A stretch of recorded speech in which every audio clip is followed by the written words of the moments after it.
You ever get one of those random app notifications at 2:37 in the afternoon and instantly feel your stomach drop? Yeah, mine said, nursery cam, motion detected. Cute, right? Except there's just one little problem. We don't have a baby.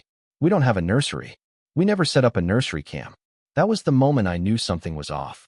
Not a little off, like, oh, I left the stove on off. No, this was, your house has a pulse and it's whispering secrets off. Now, let me back up before you think I'm crazy. My name's Evan, 34, software consultant, smarter than I look, and up until about 3 weeks ago, happily married to a woman named Melanie. And when I say happily, I mean I was happy. She was apparently playing house with someone else during her lunch breaks. We live in this newly renovated smart home in a quiet suburb. Stainless steel appliances, motion sensors in the hallway, thermostat that adjusts based on how long I've been sighing in the kitchen. Everything talks to everything else. I'm the guy who built the system, wired the alerts, installed the cloud infrastructure. The place is smarter than most people I work with. So when my phone buzzed with a notification from a camera I didn't install, inside a room that isn't supposed to have one, I knew something was up. And I didn't ignore it. Because that's not who I am. I'm the guy who investigates why his coffee machine took 3 seconds longer than usual to start brewing. I clicked the alert. Black and white infrared footage popped up. The angle was weird. High corner, wide angle, fisheye lens. The camera was clearly planted up near the ceiling in the guest bedroom. You know the one. The room we tell visitors is just for when mom visits, but hasn't actually been used since Melanie's cousin crashed here over Christmas. In the grainy footage, the bedroom door creaked open, and in walked my wife, wearing her favorite blazer, the beige one she wears when she wants to look powerful but approachable, like a corporate TED Talk wrapped in silk. She wasn't alone. Behind her, some guy, late 30s, broad shoulders, nice shoes. She closed the door behind them. He kissed her before it even latched. I didn't breathe for a full minute, and when I finally did, it was like my body didn't know how. The rest of that day is kind of a blur. I didn't rage. I didn't scream. I didn't drive home like a maniac or throw her clothes out the window like some bad soap opera extra. I did what I always do when something breaks. I investigated. First step, check the device registry. I pulled up the back end of my home network and scanned for anything unfamiliar. And there it was, a tiny, unnamed IP address pinging from the guest room, hidden in plain sight, masked as a smart speaker. Second step, trace the cloud account it was streaming to. This part made my blood go cold. It wasn't some random hacker or creepy voyeur. It was a burner cloud account tied to an email alias. The alias? mel.j.williams.archive@gmail.com. Her initials. Her maiden name. A little Gmail side hustle she never told me about. And this account? It had 4 months of archived footage. 4 months. Of her. Of them. In our house. On our sheets. Using the guest towels. Like I wouldn't notice. I downloaded every clip. Every timestamp. Every sick little lie wrapped in linen and whispered under my roof. Then I got to work. You see, Melanie always loved those dream home shows. Obsessed with the dramatic reveal at the end. You know the ones. Big music, emotional families, and someone yells, "Move that bus," or whatever. So I figured, why not give her one? I scheduled a fake reveal party. Told her it was a surprise renovation gift for our 2nd anniversary. Said I'd been working with a contractor behind her back. Oh, the irony. Told her to invite her parents, her sister, a few close friends. I even threw in some nonsense about unlocking the next chapter in our lives. She bought it. Hook, line, and expensive mascara. The night before the big reveal, she was all giggles and wine. Asked me if she should wear heels or flats. Said her mom was so excited she cried on the phone. I smiled and told her to wear something comfortable, because it was going to be a long, humiliating day. I spent that night rigging the final piece. A custom-built drone. Nothing fancy, just a compact quadcopter with a mounted Pico projector and a Bluetooth speaker. Loaded it with a curated highlight reel. Nothing graphic. Just enough to crush her whole narrative in 1080p. Kisses. Laughter. One clip of her saying, "He'll never know." Spoiler alert, he knew. Oh, and just for good measure, I put the whole video on a thumb drive, labeled, "Play Me," and mailed it to the guy's wife. It's funny what you notice the morning your life burns down on purpose. Melanie was humming, like actually humming. cheerful little notes tumbling out of her mouth as she fluttered around the bedroom, holding up outfits and asking questions like we were about to renew our vows. Do you think the Navy one's too formal? I sat at the edge of the bed, lacing my shoes, pretending I wasn't about to demolish her entire self-image in front of a live audience. It's your day, I said, straight-faced.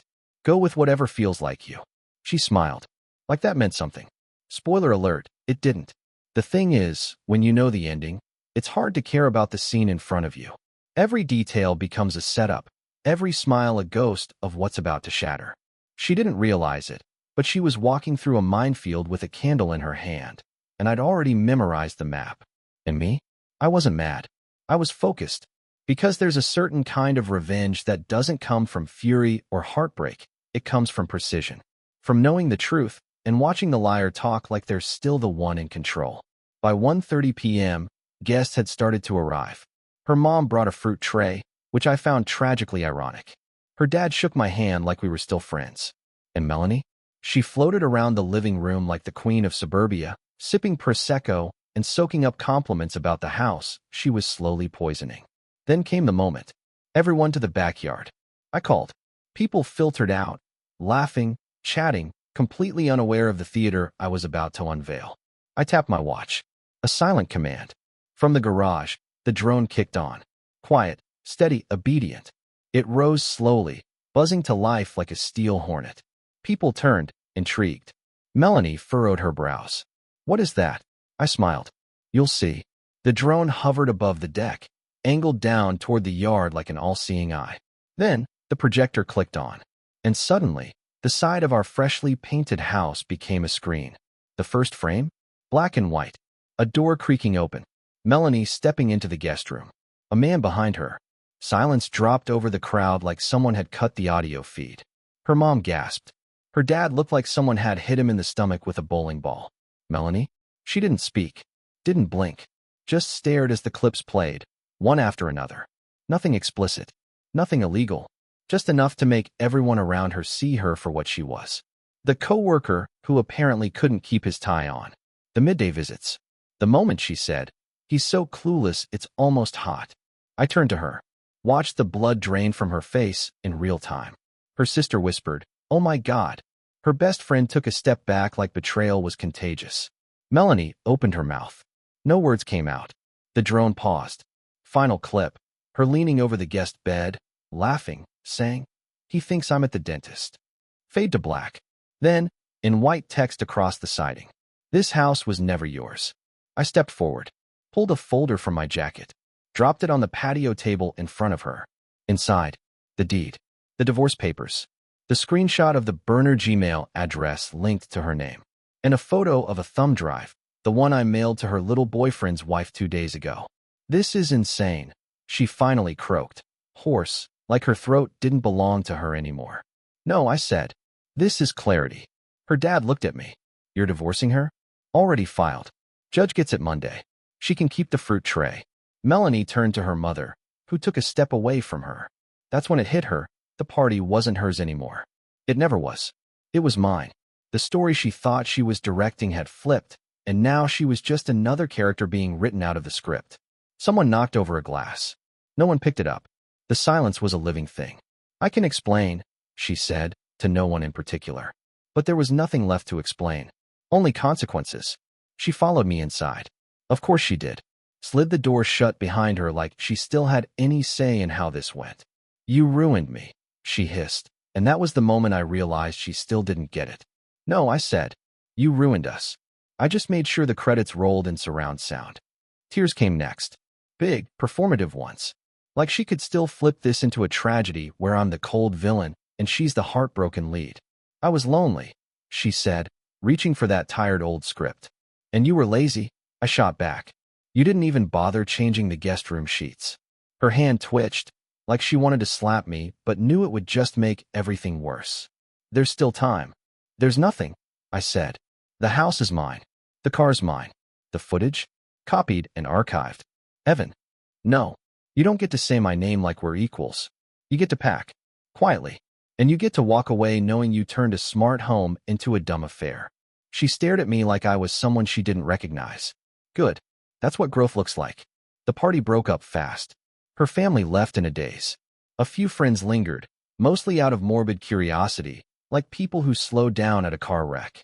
One guy, I think her cousin's boyfriend, patted me on the back and said, "That was the most savage thing I've ever seen." "Wasn't trying to be savage," I replied. "Just honest." That night, Melanie didn't sleep at the house. Probably went to a hotel. Or maybe to his place, assuming his wife hadn't already changed the locks. I didn't care. I slept like a rock. The next day, I checked the shipping status. Thumb drive, delivered. Signed for. 2 hours later, I got a message on LinkedIn. Not from Melanie. Not from the guy. From his wife. It read, "Thank you." I was starting to think I was crazy. I replied with a thumbs up emoji. Because sometimes, justice doesn't need a monologue. Just a well-timed envelope and a clean conscience. By the end of the week, Melanie had officially moved out. Left behind her wine glasses, a few books, and a scented candle that smelled like guilt and fake apologies. I tossed it all, even the candle. Started changing passwords, locks, routines. Began unpairing her voice from the house. That's a real thing, by the way. The voice assistant still recognized her. She'd say, "Lights off," and the whole place would go dark. Not anymore. I reset everything. Scrubbed her presence from the walls like smoke damage. And when it was done, the silence felt earned. Not empty. Not lonely. Just mine. There's a strange peace that settles in after you burn everything down. Not the fiery, cinematic kind. No, more like the eerie stillness after a hurricane, when the air is too quiet and the birds haven't returned yet. You stand there, barefoot in your own wreckage, and realize, I'm still here. Not whole, not better, but free. The day after Melanie moved out, I walked from room to room like a man touring someone else's house. Her shoes were gone. The vanity was bare. Half the closet was just wire hangers and that ghost smell of her perfume. The scent that used to mean home, now just the stench of delusion. I'd removed her voice from every smart device, her biometric access from the door locks, and even disabled the home assistant from responding to Melanie's playlist. It was over. And yet, part of me couldn't help but wait for the other shoe to drop. Because people like her, they don't go quietly. They go calculated. And sure enough, on Wednesday morning, 3 days post-reveal, I got the call. Unknown number. I let it go to voicemail. 10 minutes later, I listened to it in my garage with the same dead calm I'd used to build the trap she walked into. Her voice was low, controlled. "Evan, I think we need to talk about how things ended. I know you're angry. I know you feel betrayed. But this wasn't as simple as you think. I think we owe it to ourselves to discuss it. Call me." No, we didn't owe it to ourselves anything. I gave her years. Loyalty. A life she didn't have to build. And she paid me back with betrayal, not just of the heart, but of my time, my trust, and the home I built for both of us. So I didn't call. I archived the voicemail with the others. For evidence. For the memory. For the weird satisfaction of knowing she was still grasping for a branch on a tree she'd already chopped down. I knew what she was doing. Damage control. I dismantled her in front of her family, friends, and God knows how many group texts. But Melanie wasn't built for shame. She was built for survival. Her next move wouldn't be emotional. It would be strategic. And I was right. The next blow came via email. Subject, clarification, and proposal. It was almost comical how formal it was. Like she was applying for forgiveness through HR. "Evan, I'd appreciate a conversation where we can unpack recent events with less hostility. I've consulted legal counsel, but I'm hoping we can reach a more amicable resolution regarding asset division and public fallout. Please consider mediation. I don't want this to become messier than it already is." Public fallout. There it was. She didn't care about me. She cared about the optics. Her curated little world, filtered brunch pics, motivational captions, and power couple vibes, had cracked. And now she was scrambling to patch the leaks before the whole illusion drowned. I replied with a single line. "Your lawyer can talk to mine." Send. Block. Done. I wasn't here for therapy. I was here to end the story she kept trying to rewrite. By the end of the week, the internet did its thing. Claire sent me a screenshot. Melanie's Facebook status. "Taking time for myself. Please respect my privacy." The comment section was a war zone. Some supportive friends. Some passive-aggressive jabs that I know came from her side piece's wife's burner account. And then a gem from one of her college roommates. "Time for yourself? You mean time with someone else's husband? Grimacing face. I didn't post. Didn't like. Didn't react. I just kept building my silence like a wall around me. Because the best part of being right isn't screaming it from the rooftops. It's watching them spiral while you sip your coffee in peace. The thumb drive I sent worked even better than I expected. Got another message, this time through an anonymous Proton Mail account. No name. Just this. You saved me. Thank you. I stared at it for a while. Felt nothing. Not pride. Not vindication. Just a quiet recognition that, for once, doing the right thing didn't feel like losing. Turns out her lover's wife wasn't clueless after all. Just patient. And now? She was free, too. We should start a club. Saturday night, Ava came over. Yeah, Ava. We'd met a few months before everything imploded. Just friends at first. She was sharp, no nonsense. The kind of woman who wore sarcasm like armor and could make a spreadsheet terrifying. She knew about the whole thing. The footage. The reveal. The drone. Her only comment had been, honestly, that was art. That night, we sat on the patio under the string lights I installed when I still thought Melanie and I would grow old out here. Ava sipped her drink. You think she'll try again? She asked. Melanie. I shrugged. Probably. Narcissists never know when the party's over. They just keep dancing until the lights go out. She smiled. You've got some darkness in you. Yeah, I said. But I use it productively. We laughed. Then she leaned closer. You ever think about turning this whole thing into a book? How to Ruin Your Cheating Wife's Life in 6 Easy Steps. I'd read it. Step 1, I said, raising my glass. Get a smart home. Step 2, she said, clinking her glass to mine. Make her dumb. I didn't hear from Melanie for a while after that. The lawyers did their job.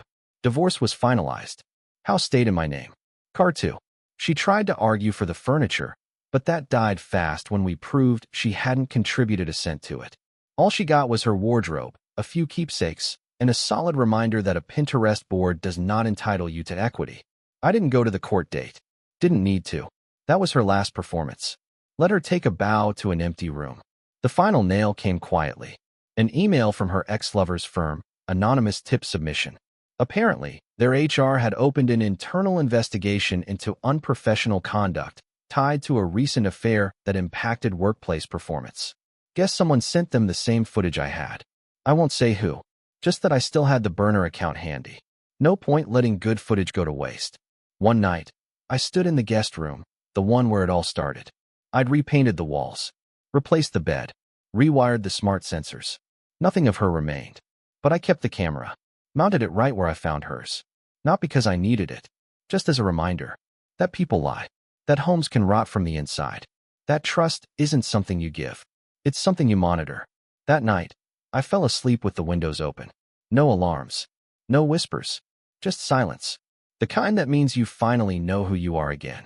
There's this moment after everything implodes, after the divorce papers are signed, after the party's gone quiet, after the last "you deserve better" text from mutual friends, that you're just alone. Not lonely, just alone. And if you're lucky, that's where the clarity kicks in. That's where you see the whole thing for what it was. Melanie hadn't just cheated on me. She had used me, used the house, used the life we built, turned our home into her personal stage for daytime affairs, while I was out earning the income that paid for her cheat-friendly mattress and Amazon Prime deliveries. And when I took it all back in one glorious drone-powered theater of humiliation, she thought that was the end. It wasn't. It was halftime.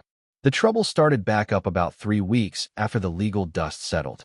I was at my usual Thursday lunch spot, a cozy little Greek place near my office where the owner knows my name and never overcooks the lamb, when I got an email from a name I didn't recognize. Subject line: You don't know me, but you should. I opened it out of morbid curiosity. Turns out, it was from another guy, a guy named Jeremy. Apparently, he had also been seeing Melanie. Timeline unclear. Tone: equal parts smug and embarrassed. She told me she was separated. Said you were controlling. Said you installed cameras to trap her. I laughed. Out loud. The couple next to me looked up from their gyros. I kept reading. I found the footage. The one from the guest room. I didn't realize I was on camera. I had no idea what she was hiding until I Googled you. That part made me pause. Google me? Why? You're the guy who exposed her with a drone. Well, damn. Word really had gotten around. I just wanted you to know, she hasn't changed. She's telling the same lies to new people. Thought maybe you'd want the heads up. Attached was a blurry screenshot. Melanie and Jeremy, outside what looked like a hotel. Not the same guy as before. Not the same location. New chapter. Same script. But here's the part that really got me. Jeremy included her messages. Dozens of them. Including one where she said, "He'll never move on. He's too boring for anyone else." That hit different. Not because it was true, but because that was still the story she was telling. That I was boring. That I was controlling. That I was incapable of letting go. Melanie didn't just cheat. She needed to rewrite history so she could play the victim in a play she directed, starred in, and reviewed herself. I stared at my phone for a long time. Then I ordered baklava. Because sometimes the best response to delusion is dessert. That night, I told Ava. We were on my couch. No drama. No tension. Just two people trying to make sense of the wreckage our exes had left behind. She read the email, looked at me, and said, "She really said that?" "Yep. Too boring for anyone else." I nodded. Ava tilted her head. "So, when you caught her with cameras, exposed her in front of her family, mailed evidence to her boyfriend's wife, and triggered an HR investigation, that was you being boring?" "Apparently." She grinned. "Tell that to the 60,000 people on Reddit. You're a legend." I blinked. "I'm on Reddit?" "Oh yeah. Claire posted your story. People were debating whether the drone move was savage or illegal. And the verdict? Savage." The top comment said. "He didn't burn the bridge. He sold it for scrap and emailed the receipt to her priest." We both laughed. It was the kind of laugh that only comes from surviving something absurd. From knowing the worst is behind you and realizing you're still standing. But the Jeremy email? It stuck with me. Because it confirmed something I'd already suspected. Melanie didn't learn a thing. She didn't reflect. Didn't evolve. She just found another stage. Another audience. Same lies. So I did something I hadn't done since this whole thing started. I reached out to her. Not for reconciliation. For closure. I sent a one-line message. He emailed me, too. "Maybe try therapy next time." Blocked. Done. That was the last message she ever got from me. And it felt satisfying. Not because I needed the last word, but because I wanted her to know that the mask had slipped. That no one was buying her performance anymore. Months passed. Ava and I traveled. Italy. Montreal. A weekend cabin in Vermont where we played board games and didn't check our phones for 72 hours. We lived. Uncomplicated. Unapologetic. Unmonitored. And somewhere between Florence and a bottle of Barolo, I realized something. I wasn't just healed. I was reborn. Not in some sappy, self-help book way, but in the sense that I no longer flinched when someone said trust. I no longer heard Melanie's voice in the guest room when I walked past. I no longer kept cameras in every corner of my life. Just the front door now. Just in case. Because being smart doesn't mean being paranoid. It means being prepared. One day, Ava asked me, "Do you regret any of it?" The marriage. The reveal. The fallout. I thought about it. About the parties. The small smiles. The quiet betrayals that built up like dust. And then I said, no, because the man who married Melanie, he would have never survived the man I am now. The one who doesn't tolerate lies. The one who knows the difference between loyalty and codependence.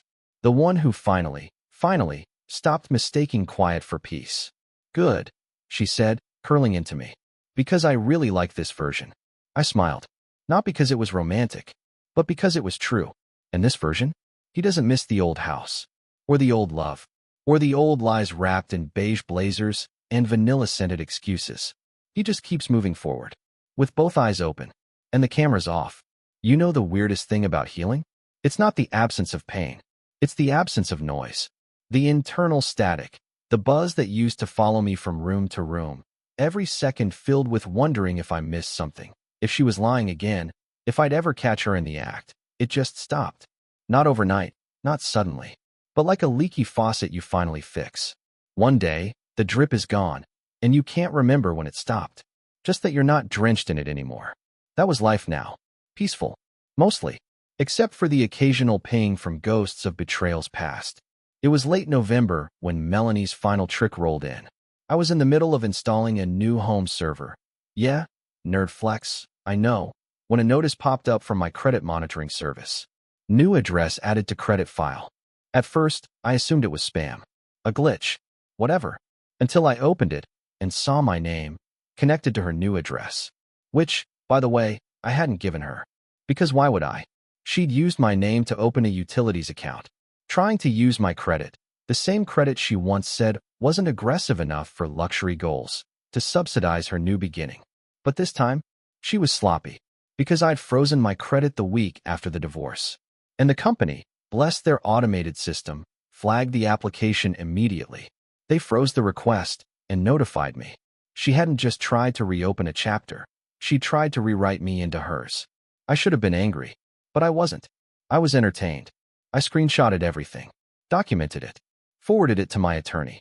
2 days later, she got a cease and desist letter.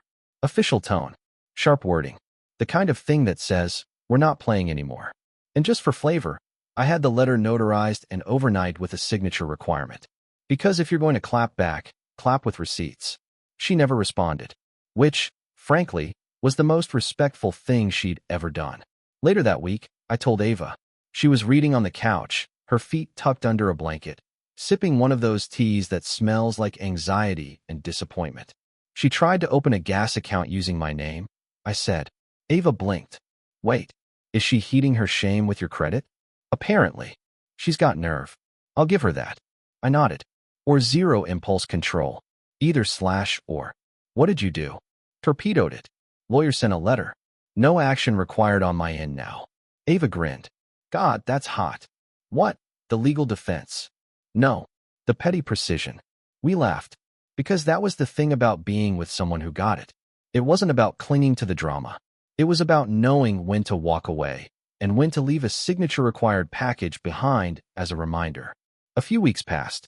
Thanksgiving came and went. Ava met my sister. They got along. I watched them laugh over pie and realized I hadn't flinched at the mention of Melanie in weeks. Until one night, in a cruel little twist, I got a call from Claire. Hey, she said, her voice low. You might want to check Facebook. I sighed. If it's another inspirational quote from Melanie about healing through yoga, I'm good. No, she said. It's different. I opened the app, scrolled, found the post. It was a blurry ultrasound photo. Captioned, sometimes, the universe gives you a reset you didn't know you needed. A storm of likes. Heart emojis. A few shock comments. But what stood out wasn't the photo. It was the fact that she'd tagged nobody. No partner. No name. Just herself and a vague, guilt-soaked attempt at reclaiming some sort of moral high ground. I stared at it. Not because I cared, but because I knew it wasn't mine. Obviously. Still, it felt surreal. Like watching a sequel to a movie you hated, directed by someone who clearly didn't understand the original plot. I put the phone down, turned to Ava, who'd just walked in with popcorn. She saw my face. Another scam? Sort of, I said. She's pregnant. Or pretending to be. Ava didn't miss a beat. Does the kid come with a burner Gmail too? We laughed. Too hard. Because what else could you do? Some people try to rebuild. Others just keep staging their own wreckage for attention. In December, I got an envelope. No return address. Just my name, handwritten. Inside, a Christmas card. From Melanie. I didn't open it at first. Just stared at the snowflake design and felt that old buzz of static in the back of my mind. But eventually, curiosity won. Inside was a folded note. I hope someday you can forgive me. For all of it. I made mistakes. But I never stopped loving you. It was the first thing she'd written by hand in over a year. And it was sad. Not because it meant anything, but because it didn't. I put the card back in the envelope, tossed it in the fireplace, and went back to stringing lights with Ava. No drama. No comeback. Just fire. Literal and symbolic. The house, my house, is different now. Not just physically. The walls aren't watching anymore. The cameras are off. The guest room is now Ava's office. She painted it sage green and filled it with books and incense and little brass animals that somehow don't annoy me. There are no ghosts here. No staged lies. No footage waiting to betray me. Just peace. Earned. Unapologetic. Mine. And if Melanie's still out there, spinning her version of events, telling new men new stories and dressing them in the skin of old lies, that's fine. Let her have it. Because the only footage that matters now is the one where I walked away, with everything she thought she could fake. They say revenge is a dish best served cold. I disagree. Revenge, real revenge, is best served quiet, with the heat turned low and steady, just enough to simmer. Not to burn. Not to boil. just to cook something all the way through without anyone realizing it's already done. It had been nearly a year since the drone footage lit up the siding of my house like an emotional fireworks show. 10 months since the cease and desist.